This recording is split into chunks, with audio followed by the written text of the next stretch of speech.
अब आप टीचर हैं तो क्लास के साथ अटेंडेंस, टाइम टेबल, टेस्ट वगैरह पे टाइम तो देना ही होगा ना। जरूरी नहीं है, क्योंकि टीचमेंट बनाता है आपकी क्लास को असली डिजिटल और ऑटोमेट कर देता है ये सारे काम। इसलिए तो कहते हैं कि टीचमेंट पे टीचिंग आसान है। आज ही डाउनलोड करें टीचमेंट। तो आप सभी का स्वागत है हमारे चैनल बान एजुकेशन में। तो आज हम पढ़ने जा रहे हैं जवाहर नवोदय विद्यालय क्लास 9 के साइंस के एक बहुत ही ज्यादा इंपॉर्टेंट चैप्टर जिसका नाम है cell, function and structural unit. और ये जो हमारा सेल चैप्टर है ये बहुत ही ज्यादा इंपॉर्टेंट है। आपको चैप्टर के नाम पे नहीं जाना है कि सेल छोटा सा चैप्टर है तो चैप्टर भी हमारा आसान होगा, नहीं। ये जो सेल है वो बहुत ही ज्यादा इंपॉर्टेंट है। इस चैप्टर से बहुत सारे क्वेश्चन बन सकते हैं, इसलिए ये जो चैप्टर है वो हमारा बहुत ही ज्यादा इंपॉर्टेंट है। और साथ ही साथ मैं आपको बता दूं कि इस चैप्टर से रिलेटेड क्वेश्चन जो है वो हमारे एंट्रेंस एग्जाम में पूछे जाते हैं। तो चलिए हमारा जो चैप्टर है सेल, इसको हम स्टार्ट करते हैं। और मैं आपको बता दूं कि ये जो सेल है ये हमारा एक बायोलॉजी का बहुत ही ज्यादा इंपॉर्टेंट चैप्टर है। तो चैप्टर स्टार्ट करने से पहले मैं आपसे एक बार रिक्वेस्ट करूंगा कि अभी तक अगर आपने हमारे चैनल बान एजुकेशन को सब्सक्राइब नहीं किया है तो प्लीज सब्सक्राइब कर लीजिए, क्योंकि आपको हमारे चैनल पे जवाहर नवोदय विद्यालय से रिलेटेड सारे सब्जेक्ट के वीडियो मिल जाएंगे और सारे सब्जेक्ट के स्टडी मटेरियल भी मिल जाएंगे। तो चलिए हम अपने चैप्टर को स्टार्ट करते हैं। तो हमारा चैप्टर का नाम है सेल। तो सबसे पहले हम जान लेते हैं डिस्कवरी ऑफ सेल, मतलब कि ये जो सेल है वो कैसे डिस्कवर किया गया था। तो मैं आपको बता दूं कि ये जो बात है हमारा वो 1665 में एक साइंटिस्ट थे जिनका नाम था रॉबर्ट हुक। तो रॉबर्ट हुक क्या कर रहे थे, वो एक प्लांट के कॉर्क को ऑब्जर्व कर रहे थे। प्लांट कॉर्क यानी कि स्लाइस ऑफ कॉर्क के एक स्लाइस को ऑब्जर्व कर रहे थे। अब ये कॉर्क क्या होता है, तो मैं आपको बता दूं कि कॉर्क जो होता है वो एक प्लांट का पार्ट होता है, अपर लेयर एक तरह से हम इसको बोल सकते हैं सिंपल लैंग्वेज में। आपको उतना ध्यान नहीं रखना है। सबसे पहले आपको जानना है कि सेल जो था वो रॉबर्ट हुक के द्वारा डिस्कवर किया गया था। और कैसे डिस्कवर किया गया था, वो क्या कर रहे थे, वो एक स्लाइस ऑफ कॉर्ड को ऑब्जर्व कर रहे थे। और किस ईयर में, तो ये जो ईयर है हमारा वो 1665 में ये ऑब्जर्व कर रहे थे। तो उन्होंने देखा कि प्लांट कॉर्ड के अंदर एक छोटे छोटे कंपार्टमेंट है। और जब इन्होंने इस कंपार्टमेंट को गौर से देखा तो ये जो कंपार्टमेंट आपको दिख रहा होगा ये हनीबी यानी कि मधुमक्खी के छत्ते जैसा ये जो कंपार्टमेंट है वो इनको देखने को मिला। और उन्होंने क्या किया, इस कंपार्टमेंट पे थोड़ा सा स्टडी किया और उन्होंने इस कंपार्टमेंट को क्या नाम दिया, इस एक कंपार्टमेंट को इन्होंने सेल नाम दिया। तो यहीं से जो है वो हमारा सेल जो है वो डिस्कवर हुआ। आपको याद रखने वाली बात यह है कि रॉबर्ट हुक के द्वारा डिस्कवर किया गया था और किस ईयर में ये भी आपको याद रखनी है, और साथ ही साथ कैसे डिस्कवर हुआ था ये। अब मैं आपको बता देता हूं कि ये जो सेल है वो हमारा होता क्या है। अब ये जो सेल का जो मैं आपको अभी डिस्क्रिप्शन बताने जा रहा हूं ये बहुत ही ज्यादा इजी है। तो देखिए, कोई भी हमारा घर होता है, घर हमारा किस चीज से बना हुआ रहता है, दीवार से बना हुआ रहता है। और दीवार जो है हमारा वो किस चीज से बना हुआ है, ईंट से बना हुआ रहता है। बहुत सारे ईंट मिलके क्या करते हैं, दीवार को बनाने का काम करते हैं। तो यहाँ पे आप देखिएगा कि हमारे घर बनाने के लिए जो सबसे छोटा यूनिट है, सबसे छोटा चीज जो हमारा यूज हो रहा है वो क्या हो रहा है, ब्रिक यूज हो रहा है। क्या हो रहा है, ब्रिक यूज हो रहा है। मैं आपको फिर से बता देता हूं, जैसे हमारा घर जो है वो किस चीज से बना हुआ रहता है, छोटे छोटे ईंट से बना हुआ रहता है, छोटे छोटे ईंट से बना हुआ रहता है। उसी प्रकार हमारा जो शरीर है वो छोटे छोटे सेल से बने हुए रहते हैं। किस चीज से बने हुए रहते हैं, छोटे छोटे सेल से बने हुए रहते हैं। तो आप क्या, तो यहाँ पे आप समझ सकते हैं कि हमारे बॉडी का जो सबसे स्मॉलेस्ट यूनिट है वो हमारा क्या होता है, वो हमारा सेल होता है। जैसे में किसी भी घर का सबसे स्मॉलेस्ट यूनिट क्या होता है, ब्रिक होता है, मतलब कि ईंट होता है। उसी प्रकार किसी भी ह्यूमन बींग्स का जो सबसे छोटा यूनिट होता है वो क्या होता है, वो जो होता है वो सेल होता है। तो सेल जो है वो आपको समझ में आ गया होगा क्या है। ये जो है वो किसी भी ह्यूमन बींग्स का या प्लांट का या एनिमल का सबसे छोटा स्ट्रक्चरल एंड फंक्शन यूनिट होता है। तो ये जो सारा चीज है वो आपको समझ में आ जाना चाहिए। अब देखिए, तो जैसे जैसे हमारा सेल डिस्कवर हुआ तो बहुत सारे साइंटिस्ट क्या करने लगे, उस पर और भी ज्यादा स्टडी करने लगे। फिर जो आता है हमारा सेल थ्योरी। तो सेल थ्योरी किसके द्वारा दिया गया था, तो यहाँ पे आपको दिख रहा होगा दो साइंटिस्ट का नाम है। एक, this theory was formulated by Matthias Schleiden और दूसरा है हमारा थियोडोर श्वान। तो ये दो साइंटिस्ट थे, इन्होंने क्या किया, सेल के बारे में पढ़ा और इन्होंने एक थ्योरी दिया। अब ये थ्योरी हमारा क्या था वो मैं आपको बता देता हूं। तो इन्होंने बताया कि cell are the basic unit of life, मतलब कि सबसे छोटा यूनिट किसी भी चीज का जो हमारा होता है वो क्या होता है, सेल होता है। चाहे वो हमारा प्लांट हो जाए या एनिमल हो जाए, किसी भी थिंग्स का जो सबसे छोटा यूनिट होता है, बेसिक यूनिट ऑफ लाइफ होता है, वो हमारा सेल होता है। और सारे लिविंग थिंग्स, चाहे वो हमारा प्लांट हो जाए या एनिमल होते हैं, वो किस चीज से बने हुए रहते हैं, वो हमारे सेल से बने हुए रहते हैं। अब यहाँ पे आप देख सकते हैं, cell are the building block of plants and animal, मतलब कि कोई भी हमारा प्लांट और एनिमल है वो हमारा किस चीज से बना हुआ है, सेल से हमारा बना हुआ है। अब आगे हमारा all living things come from only from other living cell. अब देखिए ये जो पॉइंट है ये आपको ध्यान में रखना है। ये हमारा पॉइंट बोल रहा है कि कोई भी लिविंग थिंग्स हो जाए वो एक प्री एग्जिस्टिंग सेल से आता है। जैसे मैं आपको बता दूं, कोई भी बच्चा अगर दुनिया में आता है तो वो किस चीज से आता है, वो एक प्री एग्जिस्टिंग सेल से होता है। प्री एग्जिस्टिंग सेल से आता है, मतलब कि आपको जैसे में मालूम है कि हम लोग कहां से आते हैं, तो हम लोग जो है वो अपने पेरेंट्स से आते हैं। पेरेंट्स से क्या आता है, पेरेंट्स से जो है वो चाइल्ड आता है। तो ये जो पेरेंट्स होते हैं वो क्या प्रोड्यूस करते हैं, प्री एग्जिस्टिंग सेल होते हैं। एक तरह से आप समझ सकते हैं कि पेरेंट्स जो होते हैं वो क्या होते हैं, पेरेंट्स जो होते हैं वो प्री एग्जिस्टिंग सेल होते हैं।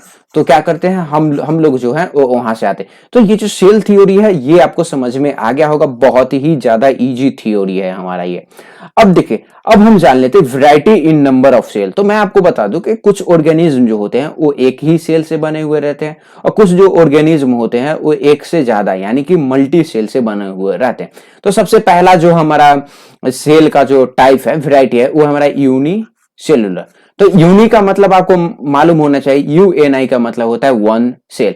तो ये जो सेल होते हैं, organism which are made of only one cell, ये ऐसे ऑर्गेनिज्म होते हैं जो सिर्फ और सिर्फ एक ही सेल से बने हुए रहते हैं। उसको हम बोलते हैं यूनिसेलुलर ऑर्गेनिज्म, मतलब कि एक ही सेल वाला। जैसे में अमीबा हो गया, पैरामीशियम हो गया, बैक्टीरिया, ये जो आप सेल देख रहे हैं ना, ये जो होते हैं वो एक ही सेल से बने हुए रहते हैं। अब मैं आपको अमीबा दिखा दे रहा हूं। तो ये जो आप अमीबा देख रहे हैं और ये जो पैरामीशियम देख रहे हैं, ये किस चीज से बना हुआ है, made of only one cell. अब यहां पे देखिए, ये जो अमीबा भी देख रहे हैं ये किस चीज से बना हुआ है, एक ही सेल से अमीबा जो है वो हमारा बना हुआ रहता है। इसीलिए हम क्या बोलते हैं, इसको बोलते हैं यूनिसेलुलर। अब यहां पे आपको ध्यान रखना है कि यूनि का मतलब क्या होता है, तो यूनि का मतलब होता है वन। तो आपको मालूम चल गया होगा कि हमारे बहुत सारे ऑर्गेनिज्म है वो एक ही सेल से बने हुए रहते हैं। जैसे में अमीबा हो गया, पैरामीशियम हो गया। अब यहाँ पे हमारा unicellular organism perform all necessary function with the help of only one cell. अब देखिए, मैं आपको बता दूं कि हम ह्यूमन बींग्स के लिए अलग अलग सेल है कोई भी वर्क परफॉर्म करने के लिए। जैसे में आपको मालूम है कि सांस लेने के लिए हमारे पास अलग सेल है। जैसे जैसे हम आगे बढ़ेंगे ये जो सारा चीज है वो आपको समझ में आने लगेगा कि मैं क्या बोलना चाहता हूं। तो ये जो भी वर्क करते हैं, जैसे में मान लीजिए अगर इनको खाना लेना है तो ये एक ही सेल से करेंगे। अगर मान लीजिए इनको क्या करना है, CO2 रिलीज करना है, तो ये एक ही सेल से काम करेंगे। अगर मान लीजिए इनको क्या करना है, मूव करना है, मतलब कि इनको घूमना है, तो ये एक ही सेल से करेंगे। तो इनके लिए अलग अलग सेल नहीं है, ये एक ही सेल से बने हुए रहते हैं। तो ये जो सारे काम है वो एक ही सेल से करते हैं। जैसे में खाना लेना, digestion, respiration, movement, removal of waste and reproduction, तो ये जो सारे चीज करते हैं ना ये एक ही सेल से करते हैं। अब यहाँ पे मैं आपको बता देता हूं, ये जो रिप्रोडक्शन भी करते हैं, ये करते हैं, तो एक ही सेल से क्या करते हैं, ये रिप्रोडक्शन करते हैं। अब हम जान लेते हैं मल्टी सेलुलर ऑर्गेनिज्म। तो मल्टी सेलुलर, मल्टी का मतलब होता है मेनी। क्या होता है मल्टी का मतलब, यहाँ पे आपको समझना है कि मल्टी का मतलब क्या होता है, मल्टी का मतलब होता है मेनी। तो मल्टी सेलुलर ऑर्गेनिज्म ऐसे होते हैं जो मेनी सेल से बने हुए रहते हैं, मेनी सेल। इससे तो इनको हम क्या बोलते हैं, मल्टी सेलुलर ऑर्गेनिज्म। जैसे में ह्यूमन बींग्स और ट्रीज, तो ये जो भी चीज होते हैं वो मल्टी सेलुलर ऑर्गेनिज्म होते हैं। जैसे में ट्रीज आप देखेगा तो बहुत सारे सेल से बना हुआ रहता है। गधा, तो ये भी जो होते हैं वो मल्टी सेलुलर ऑर्गेनिज्म होते हैं, मतलब कि बहुत सारे सेल से बने हुए रहते हैं। और ह्यूमन बींग्स जो है ये भी क्या होते हैं, बहुत सारे सेल से बने हुए रहते हैं। और मैं आपको बता दूं कि मल्टी सेलुलर में अलग अलग फंक्शन के लिए अलग अलग सेल जो होता है वो हमारे पास होता है। तो मैं आपको बता दिया कि पहला क्या होता है, पहला जो होता है हमारा यूनिसेलुलर, मतलब कि एक ही सेल वाला यूनि, और दूसरा जो होता है मल्टी। मल्टी मतलब कि मेनी। यूनिसेलुलर और मल्टीसेलुलर आपको समझ में आ गया होगा। अब हम जान लेते हैं टाइप ऑफ सेल। तो सेल जो होते हैं वो हमारे कितने टाइप के होते हैं। तो देखिए प्लांट का अलग सेल होता है और एनिमल का अलग सेल होता है। तो सेल जो होते हैं मेनली दो टाइप के होते हैं। एक होते हैं हमारा एनिमल सेल, ये आप देख सकते हैं, ये हमारा क्या है, एनिमल सेल। और ये जो देख रहे हैं ये हमारा क्या है, ये हमारा प्लांट सेल है। तो ये जो सेल का जो आप डायग्राम देख रहे हैं ना, ये डायग्राम आपको ध्यान में रखने हैं, बहुत ही ज्यादा इंपॉर्टेंट डायग्राम है। जैसे जैसे हम आगे बढ़ेंगे ये जो सारा चीज है वो आपको समझ में आ जाएगा कि चैप्टर में क्या चीज इंपॉर्टेंट है क्या नहीं। अब देखिए पार्ट ऑफ सेल, तो सेल के भी बहुत सारे पार्ट होते हैं, तो हम उनको देख लेते हैं। तो सेल का जो पहला पार्ट होता है वो हमारा होता है सेल मेम्ब्रेन, जिसको हम प्लाज्मा मेम्ब्रेन भी बोलते हैं। दूसरा होता है हमारा साइटोप्लाज्म। तीसरा होता है हमारा न्यूक्लियस। चौथा होता है हमारा माइटोकॉन्ड्रिया। और कुछ ऐसे हमारे पार्ट है सेल के जो सिर्फ और सिर्फ एनिमल में ही पाए जाते हैं। जैसे मैं बता दूं, सेल वॉल, क्लोरोप्लास्ट और लार्ज वैक्यूल। तो ये जो है ये क्या है, ये पार्ट ऑफ द सेल है, लेकिन ये जो सिर्फ है ये सिर्फ हमारा किस में पाए जाते हैं, एनिमल में ही पाए जाते हैं। अब मैं आपको एक चीज बता देता हूं। तो अगर मैं आपसे पूछूं कि किसी भी प्लांट का जो पत्ता होता है या कोई भी हमारा जो प्लांट होता है वो ग्रीन कलर का ही क्यों होता है, तो आपको मालूम है कि प्लांट के पास क्या होता है, एक पिगमेंट होता है जिसको हम बोलते हैं क्लोरोप्लास्ट। तो प्लांट का जो ये जो ग्रीन कलर है ये किस चीज से आता है, ये जो ग्रीन कलर आप देख रहे हैं ये क्लोरोप्लास्ट के कारण होता है। अगर हम लोगों के भी पास अगर क्लोरोप्लास्ट होता तो हम लोगों भी का भी कलर कैसा रहता, हम लोगों का कलर भी ग्रीन रहता। तो क्लोरोप्लास्ट के कारण जो है ये हमारा होता है। अब हम क्या करते हैं, एक एक करके सारे जो भी सेल के पार्ट हमने पढ़े हैं, सारे सेल के पार्ट को हम क्या करते हैं, डिटेल वे में पढ़ते। तो सबसे पहले हम जान लेते हैं सेल वॉल। अब सेल वॉल पढ़ने से पहले मैं आपको बता दूं कि सेल वॉल क्या क्या होता है। देखिए जैसे आपके स्कूल का जो गार्ड होता है, मतलब कि जो गेट पे बैठता है, किस चीज को अंदर आने देना है या किस चीज को अंदर नहीं आने देना है, इसका भी वर्क जो होता है वो हमारा इसी टाइप का होता है। तो देखिए यहाँ पे आपको दिख रहा होगा कि plant cell have thick cell wall around it from outside the cell membrane. तो देखिए मैं आपको समझा रहा हूं कि प्लांट के जो सेल होते हैं, मतलब कि प्लांट के जो सेल मेम्ब्रेन होते हैं उसके आउटसाइड एक और लेयर होता है जिसको हम बोलते हैं सेल वॉल। अब ये जो सारा चीज है वो आपको कहां पे देखने को मिलेगा, यहाँ पे आपको देखने को मिलेगा। अब देखिए यहाँ पे मैं क्या करता हूँ, पेन का कलर चेंज कर देता हूं। अब देखिए ये हमारा क्या है, ये आप देख रहे हैं ना, ये होता है हमारा सेल मेम्ब्रेन, सेल। अब देखिए ये हमारा सेल मेम्ब्रेन होता है और इसमें भी हमारा सेल मेम्ब्रेन होता है, सेल मेम्ब्रेन। लेकिन यहाँ पे आपको दिख रहा होगा आपको कि प्लांट के सेल में क्या दिख रहा होगा, आपको एक रेड कलर का एक एक्स्ट्रा लेयर दिख रहा होगा। इसको हम क्या बोलते हैं, इसको हम बोलते हैं सेल वॉल। देखिए प्लांट यहाँ पे ये जो है हमारा वो एनिमल सेल है, एनिमल सेल में सेल वॉल नहीं दिखेगा, सेल मेम्ब्रेन के बाद कोई भी लेयर आपको दिखने को नहीं मिलेगा। लेकिन प्लांट सेल में क्या होता है, सेल मेम्ब्रेन के बाद आपको एक लेयर देखने को मिलेगा, एक्स्ट्रा लेयर, जिसको हम बोलते हैं सेल वॉल। अब आपके दिमाग में एक सवाल होगा कि प्लांट के पास सेल वॉल क्यों होते हैं। तो देखिए अगर कोई भी चीज गलत हो रहा है तो हम लोग क्या करते हैं, अपने बॉडी का बचाव कर लेते हैं। लेकिन प्लांट क्या करते हैं, अपने बॉडी का बचाव नहीं कर पाते हैं। इसलिए इनके पास क्या रहता है, एक एक्स्ट्रा लेयर होता है। क्या होता है, एक इनके पास एक्स्ट्रा लेयर होता है, क्योंकि ये एक जगह से दूसरे जगह नहीं जा सकते हैं। इसलिए प्लांट के पास एक एक्स्ट्रा लेयर यानी कि एक एक्स्ट्रा कवच होता है। तो ये जो सारा चीज है वो आपको समझ में आ जाना चाहिए। अब यहाँ पे देखिए, अब ये जो सेल वॉल है इसका काम क्या है। तो देखिए सेल वॉल क्या करता है, प्लांट के, यहाँ पे आपको दिख रहा होगा, प्लांट को शेप एंड सपोर्ट प्रोवाइड करता है। क्या करता है, ये जो सेल वॉल देखते हैं ये प्लांट को क्या करता है, शेप, मतलब कि प्लांट को ये शेप देता है और साथ ही साथ सपोर्ट देता है। अब आपको यहाँ पे एक चीज ध्यान देना है कि सेल वॉल सिर्फ और सिर्फ प्लांट में पाया जाता है। अब हम आगे बढ़ते हैं सेल मेम्ब्रेन, जिसको हम प्लाज्मा मेम्ब्रेन बोलते हैं। अब देखिए प्लाज्मा मेम्ब्रेन क्या होता है वो मैं आपको बताता हूं। तो जैसे में आपका स्कूल होगा तो आपके स्कूल के क्या होंगे, स्कूल के कुछ ना कुछ आपके पास, आपके स्कूल में कोई ना कोई स्कूल गार्ड होगा। क्या होगा, अब स्कूल गार्ड क्या करता है, जो स्कूल के बच्चे हैं उनको आने देते हैं और जो स्कूल के बच्चे नहीं है उनको नहीं आने देते हैं।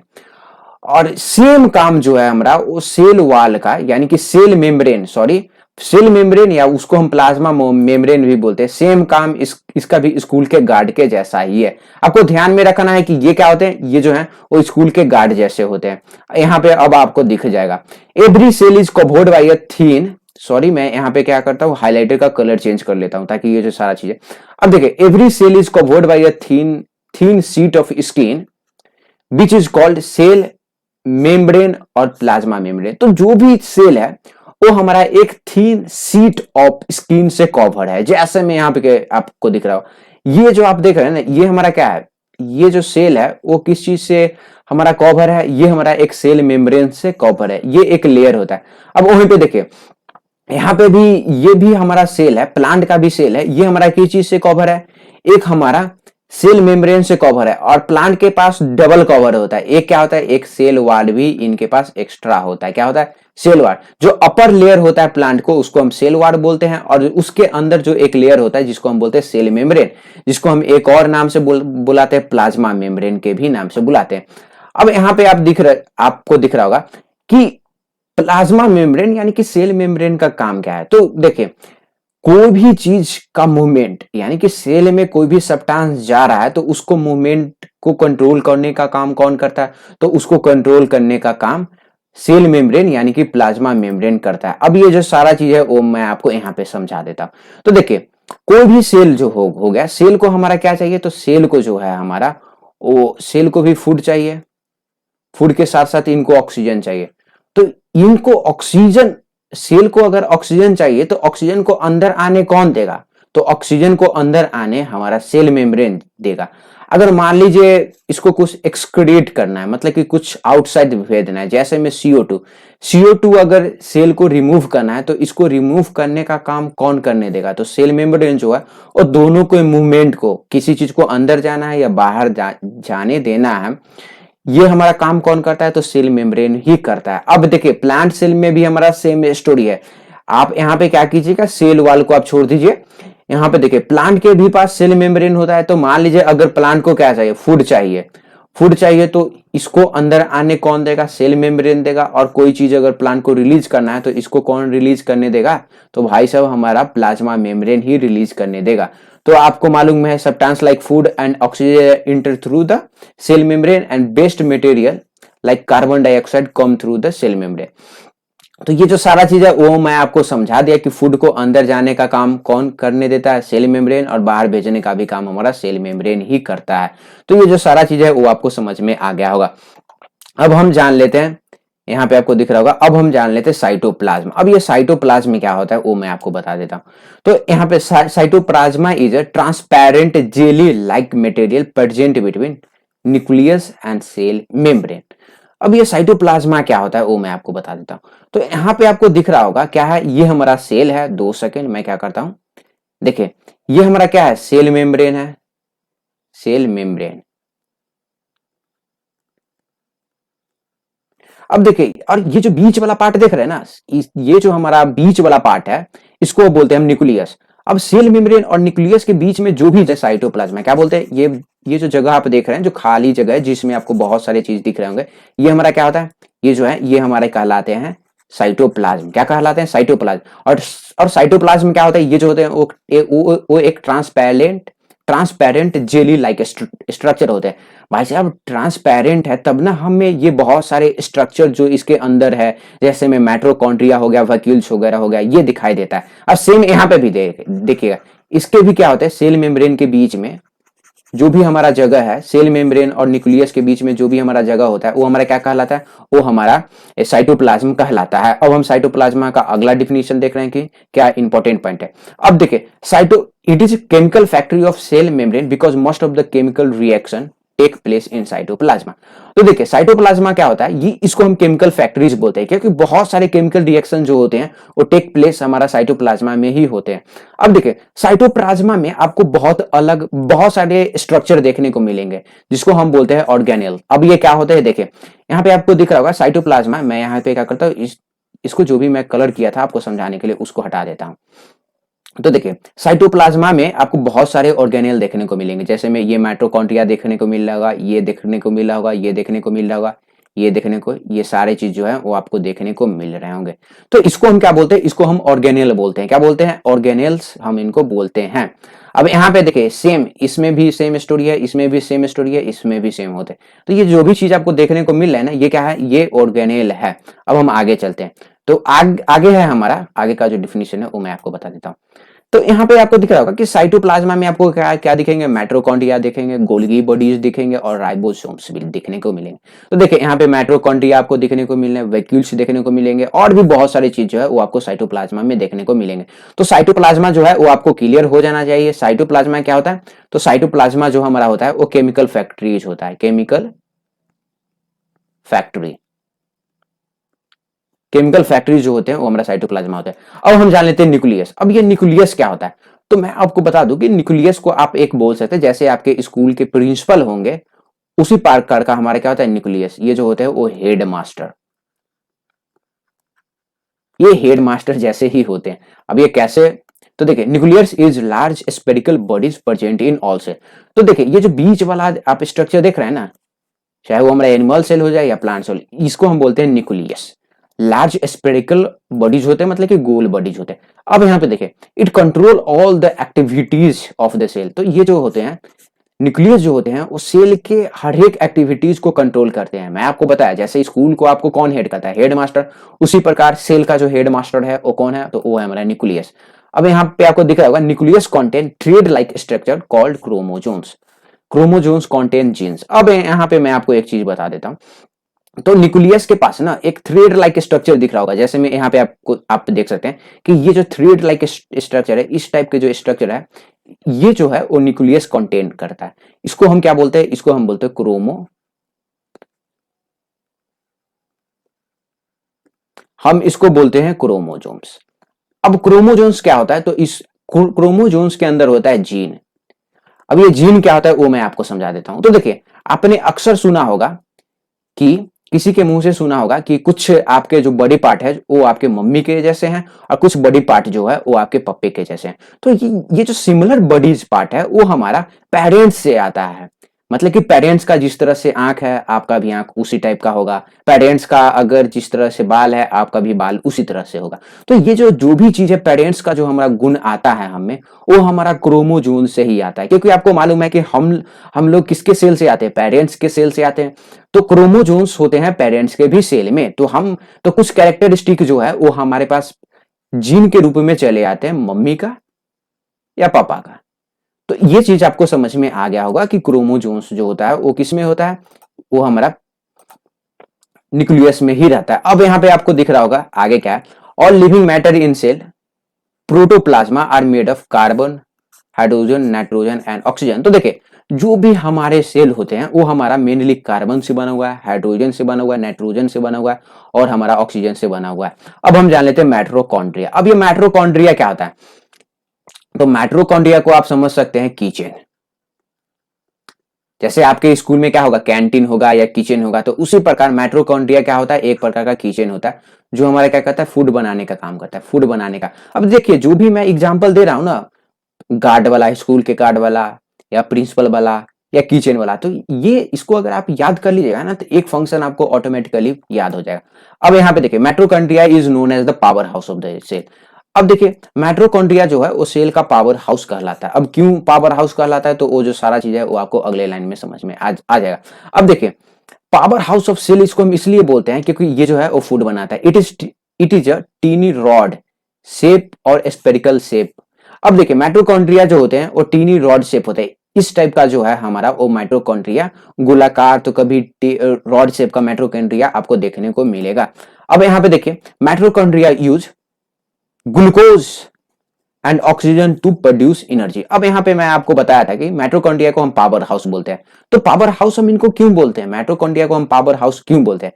क्योंकि आपको मालूम है कि पावर हमें कहां से मिलता है? एनर्जी हमें कहां से मिलता है? हमें फूड से मिलता है। तो फूड के कारण ही हम इनको क्या बोलते हैं? Power house. पावर हाउस जो है वो हम इनको बोलते हैं। तो आपको समझ में आ गया होगा कि माइटोकॉन्ड्रिया खाना बनाने का काम कर रहा है, मतलब कि ये जो है वो सेल का किचन है। अब वैक्यूल्स बता देते हैं कि क्या होता है। तो देखिए वैक्यूल्स क्या होता है? तो आपके स्कूल में डस्टबिन होता होगा, क्या होता होगा? आपके स्कूल में डस्टबिन होता होगा, डस्टबिन। तो इसका भी काम जो है वो सेम हमारा डस्टबिन जैसा ही है। अब क्या है? Vacuoles is a space in the cytoplasm of a cell which is enclosed by cell membrane contain substance dissolve in water. तो देखिए, जो भी सब्सटेंस वाटर में डिसॉल्व है वो हमारा क्या होता है? वो हमारा वैक्यूल्स के अंदर ही रहता है। अब यहाँ पे आपको दिख रहा होगा, it vacuoles is filled with a liquid call sell slab. तो देखिए, वैक्यूल्स जो होता है वो हमारा सेल स्लैब से फिल्ड होता है। अब मैं सबसे पहला जो हमारा क्वेश्चन होता है, वैक्यूल्स क्या होता है? तो ये जो स्ट्रक्चर देख रहे हैं ना, इसको बोलते हैं हम, क्या बोलते हैं? इस स्ट्रक्चर को बोलते हैं हम वैक्यूल्स। क्या बोलते हैं हम? इसको वैक्यूल्स बोलते हैं। अब देखिए, ये जो एनिमल सेल में है आपको छोटे छोटे वैक्यूल्स दिखेंगे, लेकिन एनिमल सेल में आपको देखिएगा, प्लांट सेल में आपको बहुत बड़े वैक्यूल्स देखने को मिल रहे हैं। तो आपको ये जो वैक्यूल्स होते हैं वो क्या काम करते हैं वो मैं आपको बता दिया। अब यहाँ पे देखिए, तो मैं आपको वह बताया कि वैक्यूल्स जो होते हैं वो क्या होते हैं? ये जो होते हैं वो एक एक तरह का डस्टबिन होते हैं। तो जो भी वेस्ट प्रोडक्ट होते हैं प्लांट का, जो भी वेस्ट प्रोडक्ट प्लांट का होते हैं उसको स्टोर करने का काम कौन करता है? उसको स्टोर करने का काम वैक्यूल्स ही करता है। तो आपको समझ में आ गया होगा। अब देखिए, अब मैंने जो भी चीज पढ़ाया उनके बारे में हम डिफरेंस जान लेते हैं। मतलब कि कुछ ऐसे चीज थे जो आपको प्लांट सेल में दिख रहे थे, जैसे में सेल वॉल। बहुत सारे बच्चों को वहीं पे कंफ्यूजन हो गया होगा कि सेल वॉल क्या होता है। तो उन सारे चीज को मैं आपको यहाँ से पे फिर से समझा देता हूँ। तो देखिए, plant cell and animal cell have cell membrane. तो देखिए, सिमिलरिटीज जो दोनों चीज दो प्लांट सेल में भी पाया जाता है और एनिमल सेल में भी पाया जाता है, उसके बारे में हम बात कर लेते हैं। तो देखिए, चाहे वो हमारा प्लांट सेल हो जाए और एनिमल सेल हो जाए, दोनों के पास सेल मेम्ब्रेन होते हैं। जैसे में यहाँ पे आप देख सकते हैं कि क्या है, ये जो है हमारा वो एनिमल सेल है, इसके पास क्या है? सेल मेम्ब्रेन है ना, सेल मेम्ब्रेन। इसके पास भी सेल मेम्ब्रेन है। अब यहाँ पे देखिए, प्लांट सेल के भी पास क्या क्या है? इसके पास भी सेल मेम्ब्रेन है, सेल मेम्ब्रेन है। अब आगे का हम पॉइंट देखें, तो आगे का पॉइंट है हमारा प्लांट एंड एनिमल सेल है साइटोप्लाज्मा। तो देखिए, प्लांट और एनिमल सेल दोनों के पास साइटोप्लाज्मा है। यहाँ पे ये जो बीच वाला स्ट्रक्चर दिख रहा है ना, जिसमें बहुत सारे ऑर्गेनेल देख सकते हैं, यहाँ पे भी आप देख सकते हैं। तो ये हमारा क्या हो गया? साइटोप्लाज्मा। अब देखिए, प्लांट और एनिमल सेल हैव न्यूक्लियस। तो दोनों सेल के पास क्या होता है? न्यूक्लियस होते हैं। बीच वाला ये वाला स्ट्रक्चर और ये वाला स्ट्रक्चर, दोनों के पास न्यूक्लियस होता है। अब यहाँ पे देखिए, plant and animal cell have nuclear membrane. तो दोनों के पास क्या होता है? न्यूक्लियर मेम्ब्रेन होता है। अब आगे हम देख लेते हैं, प्लांट एंड एनिमल सेल है माइटोकॉन्ड्रिया। तो दोनों के पास क्या होता है? माइटोकॉन्ड्रिया होते हैं। मतलब कि भाई साहब, दोनों सेल को रहने के लिए, जीवित रहने के लिए क्या चाहिए? फूड चाहिए ना। तो खाना बनाने का काम कौन करेगा? माइटोकॉन्ड्रिया ही ना काम करेगा। तो दोनों के पास क्या होता है? अपना अपना किचन होता है, खाना बनाने वाला जो है दोनों के पास होता है। अब हम जान लेते हैं डिफरेंस दोनों के पास में। तो देखिए, plant cell have cell wall around it. तो देखिए, प्लांट सेल के पास क्या होता है? सेल वॉल है। जैसे मैं यहाँ पे देखिए, ये हमारा एनिमल सेल है, इसमें आपको एक ही लेयर दिख रहा होगा, वन लेयर, सिर्फ और सिर्फ एक ही लेयर दिख रहा होगा। लेकिन यहाँ पे आप देखिएगा कि जो हमारा एनिमल सेल है इसके पास एक लेयर और एक एक काला वाला लेयर, एक दूसरा वाला लेयर। तो दोनों लेयर जो होते हैं वो प्लांट सेल के पास होते हैं। अब प्लांट सेल है क्लोरोप्लास्ट। तो मैं आपको बताया कि प्लांट सेल के पास क्लोरोप्लास्ट होता है। जैसे में ग्रीन कलर जो होता है वो उनका, जैसे में ये जो आप देख रहे हैं ना, ये है हमारा क्लोरोप्लास्ट। तो ग्रीन कलर देने का काम प्लांट को कौन करता है? उनको क्लोरोप्लास्ट ही करता है। अब यहाँ पे देखिएगा वैक्यूल्स के बारे में। तो एनिमल सेल का जो भी वैक्यूल्स आप देख सकते हैं, ये क्या है? स्मॉल वैक्यूल्स है। लेकिन प्लांट सेल का जो वैक्यूल्स है वो लार्ज वैक्यूल्स आपको देखने को मिल रहा क्या है? लार्ज वैक्यूल्स आपको देखने को मिलेगा। तो अब हम पढ़ लेते हैं prokaryotic cell and eukaryotic cell. अब ये प्रोकैरियोटिक सेल और यूकैरियोटिक सेल क्या होता है वो मैं आपको बता देता हूं। The cell having nuclear material without nuclear membrane around it is called prokaryotic cell. The cell having nuclear material surrounded by a nuclear membrane are called eukaryotic cell. अब ये होता क्या है वो मैं आपको बता देता हूं। तो यहाँ पे आप देख सकते हैं कि आपको क्या दिख रहा होगा? एक हमारे पास क्या है? यहाँ पे आपको दिख रहा होगा न्यूक्लियर है। अब न्यूक्लियर के अंदर कुछ मटेरियल होते हैं। तो हमारे जो यू प्रोकैरियोटिक सेल होते हैं उनके जो न्यूक्लियर मेम्ब्रेन होते हैं वो क्या होते हैं? वो एक मेम्ब्रेन से हमारा कवर्ड होते हैं। क्या होते हैं? प्रोकैरियोटिक जो होते हैं वो हमारा न्यूक्लियर जो उनके मटेरियल होते हैं वो कवर्ड नहीं होते हैं। वहीं पे हमारा यूकैरियोटिक जो सेल होते हैं उनका जो न्यूक्लियर मेम्ब्रेन है उससे हमारा क्या होता है? वो हमारा कवर्ड होता है। अब ये जो सारा चीजें यहाँ पे आपको समझ में आ जाएगा बहुत ही ज्यादा आसानी तरीका से। अब देखिए, मान लीजिए मैं क्या किया हूँ, एक सेल बना दिया, एक ये सेल बना दिया और एक ये सेल बना दिया। चलिए, सिंपल सा आपको सिर्फ समझना है। अब यहाँ पे देखिए, यहाँ पे देखिए इसके पास भी न्यूक्लियर है, इसके पास भी न्यूक्लियर है। अब यहाँ पे आप देखिएगा कि प्रोकैरियोटिक के पास क्या होता है, ये जो एक इसके न्यूक्लियर मटेरियल होते हैं ना, वो न्यूक्लियर मेम्ब्रेन से कवर्ड नहीं होते। न्यूक्लियर मेम्ब्रेन इनमें नहीं पाया जाता है, लेकिन इनमें क्या आ जाता है, न्यूक्लियर मेम्ब्रेन जो है वो पाया जाता है। मेम्ब्रेन, यहाँ पे सिर्फ और सिर्फ आपको मेम्ब्रेन का बात करना है, एक लेयर का बात करना है। अब देखिए मैं आपको सिंपल भाषा में बता दूं कि ये जो प्रोकैरियोटिक होते हैं, प्रोकैरियोटिक, ये जो भी ओल्ड सेल होते हैं ना, बहुत पुराने सेल या जो भी ऑर्गेनिज्म बहुत पहले आए हैं उनमें पाए जाते हैं। अब यहाँ पे देखिए यूकैरियोटिक मतलब कि मॉडर्न जो हो गए, एक तरह से मॉडर्न टाइप का आप समझ सकते हैं, उनमें आप पाए जाते हैं। सिंपल बात मैं आपको बता दूं एक और चीज, प्रोकैरियोटिक सेल में कोई भी चीज अगर वो हमारा डबल बाउंडेड है, कोई भी मेम्ब्रेन से कवर्ड है, कोई भी सेल का पास डबल मेम्ब्रेन वाला, प्रोकैरियोटिक में क्या होता है, कोई भी डबल मेम्ब्रेन वाला चीज जो है वो नहीं पाया जाता। लेकिन यूकैरियोटिक में क्या होता है, कोई भी डबल मेम्ब्रेन वाला, कोई भी डबल मेम्ब्रेन वाला अगर ऑर्गेनेल है तो क्या होता है, यूकैरियोटिक में पाया जाता है। आपको समझ में आ जाना चाहिए। अब यहाँ पे देखिए prokaryotic, all the prokaryotic are simple unicellular organism और यूकैरियोटिक आर मल्टीसेलुलर ऑर्गेनिज्म। तो मैं आपको पता है कि पहले क्या थे, आप अगर थ्योरी पढ़िएगा तो मैं आपको बता दूं कि हमारा पहले थ्योरी क्या था कि पहले जो है ना इस अर्थ पे कौन है, यूनिसेलुलर, एक ही सेल वाले ऑर्गेनिज्म आए, तो वो हमारा एक तरह से ओल्ड हो गया। तो ये जो है वो यूनिसेलुलर ऑर्गेनिज्म में आपको पाए जाने वाले हैं और ये जो है वो आपको मल्टी सेलुलर ऑर्गेनिज्म में पाने वाले हैं। अब यहाँ पे देखिए यूनिसेलुलर में हमारा क्या हो जाएगा, देखिएगा तो यहाँ पे बैक्टीरिया, ब्रू ग्रीन, एल्गी वगैरह जो है वो हमारा प्रोकैरियोटिक में हो गया। पे यूकैरियोटिक में हमारा प्लांट, एनिमल वगैरह जो है वो आपको आ जाएगा। तो यहाँ पे क्या होगा, बैक्टीरिया हो जाएगा और भी बहुत सारी चीज है और वो आपको देखने को मिलेगा। यहाँ पे क्या होता है, प्लांट प्लस एनिमल जो है वो यहाँ पे आपको देखने को मिलेंगे। तो प्रोकैरियोटिक और यूकैरियोटिक आपको समझ में आ गया और सिर्फ और सिर्फ क्या है, मेम्ब्रेन का बात हो रहा है, यहाँ पे भी मेम्ब्रेन का बात हो रहा है। और आपको ध्यान में रखना है कि डबल मेम्ब्रेन वाला कोई भी चीज प्रोकैरियोटिक में आपको नहीं मिलने वाले हैं। चलिए अब हम आगे बढ़ते हैं। तो अब हम जान लेते हैं शेप ऑफ सेल। तो सेल के क्या शेप होते हैं, तो देखिए सेल के कोई भी एक फिक्स शेप नहीं होते, सेल आपको बहुत अलग अलग शेप में देखने को मिलेंगे। जैसे में यहाँ पे आप देख सकते हैं कि हमारा जो ब्लड सेल है, रेड ब्लड सेल, ये आपको क्या कैसा मिलेगा, राउंड राउंड आपको मिल रहा होगा, क्या है, राउंड आपको मिलेगा। अब यहाँ पे देखिए व्हाइट ब्लड सेल जो है वो हमारा क्या है, थोड़ा सा राउंड से थोड़ा सा ये जो है वो हमारा नहीं है। अब देखिए नर्व सेल, तो नर्व सेल का तो हमारा अलग ही स्ट्रक्चर है। अब यहाँ पे देखिए ये जो सेल है हमारा स्किन का जो सेल होता है वो लॉन्ग सेल है, आपको दिख रहा होगा ना, लॉन्ग सेल है। अब ये सेल का शेप देखिए, ये भी शेप देखिए, तो सेल का क्या होता है, कोई भी शेप हमारा नहीं होता है। अब यहाँ पे देखिए कुछ मैं आपको एनिमल सेल बता देता हूँ, कुछ प्लांट सेल। तो देखिए एनिमल सेल हमारा nerve cell, muscle cell, red blood cell, white blood cell, bone cell, cartilage cell, तो ये जो सारे चीज होते हैं वो हमारे एनिमल के सेल होते हैं। जैसे में नर्व सेल का काम क्या है, इंफॉर्मेशन एक जगह से दूसरी जगह ले जाना। मसल सेल का काम क्या है, मसल्स बनाता है। व्हाइट ब्लड का सेल का काम करता है, ये जो है वो फाइट विथ जर्म्स, हमारे शरीर में कोई भी जर्म्स वगैरह होता है उससे फाइट करता है। रेड ब्लड सेल आपको मालूम है कि क्या काम रहता है, बोन सेल, बोन को बनाने का काम करता है। कार्टिलेज सेल, कार्टिलेज को बनाने का काम करता है। अब यहाँ पे देखिए जाइलम, फेलम, फोटोसिंथेटिक सेल, तो ये जो सारे सेल हैं वो आपको सिर्फ और सिर्फ प्लांट में ही देखने को मिलेंगे। जाइलम, फेलम क्या होता है, आपको मालूम है कि ये जो है वो सारे न्यूट्रिएंट्स या कोई भी चीज को ट्रांसपोर्ट करते हैं। फोटोसिंथेटिक सेल क्या करेंगे भाई साहब, ये फूड बनाने का काम करेंगे। अब यहाँ पे आपको दिख रहा होगा स्मॉलेस्ट सेल, तो एक बैक्टीरिया है जिसको हम बोलते हैं माइकोप्लाज्म, और ये जो है वो एक बैक्टीरिया है। और सबसे बड़ा सेल ओस्ट्रिच का अंडा जो होता है वो सबसे बड़ा सेल होता है। अब देखिए अब हम लोग जो है वो कैसे बने हैं वो मैं आपको बता देता हूँ। तो सबसे छोटा यूनिट जो है हमारा वो क्या होता है, सेल होता है। बहुत सारे सेल मिलके हमारे क्या बनाते हैं, टिश्यू बनाते हैं। टिश्यू मिलके हमारे ऑर्गन बनाते हैं, ऑर्गन मिलके हमारे ऑर्गन सिस्टम बनाते हैं, फिर ऑर्गन सिस्टम मिलके एक ऑर्गेनिज्म, ह्यूमन बींग्स, एनिमल या कोई किसी भी चीज को बनाते हैं। तो देखिए सबसे छोटा यूनिट हमारा सेल होगा, तो एक सेल हो गया। बहुत सारे सेल जो है वो मिलके क्या बनाते हैं, बहुत सारे सेल जो है वो हमारे टिश्यू बनाते हैं, आपको मालूम है।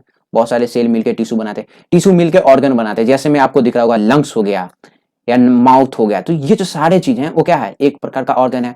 और फिर ये जो है वो एक ऑर्गन सिस्टम बनाते हैं। जैसे में आपको मालूम है कि हम लोगों को सांस लेने के लिए एक अलग सा ही सिस्टम है। जैसे में नोज जो है वो हमारा रेस्पिरेटरी सिस्टम में आता है, माउथ, ट्रैचिया, लंग्स, डायफ्राम, ये जो है वो हमारे कौन से सिस्टम में आते हैं, ये हमारा रेस्पिरेटरी सिस्टम में होते हैं। और लंग्स हमारा क्या है, लंग्स हो गया या नोज हमारा एक ऑर्गन है। तो ऑर्गन मिलके ऑर्गन सिस्टम बना रहा है, फिर जो है बहुत सारे चीज मिलके वो हमारे क्या बनाते हैं, ऑर्गेनिज्म बनाते हैं।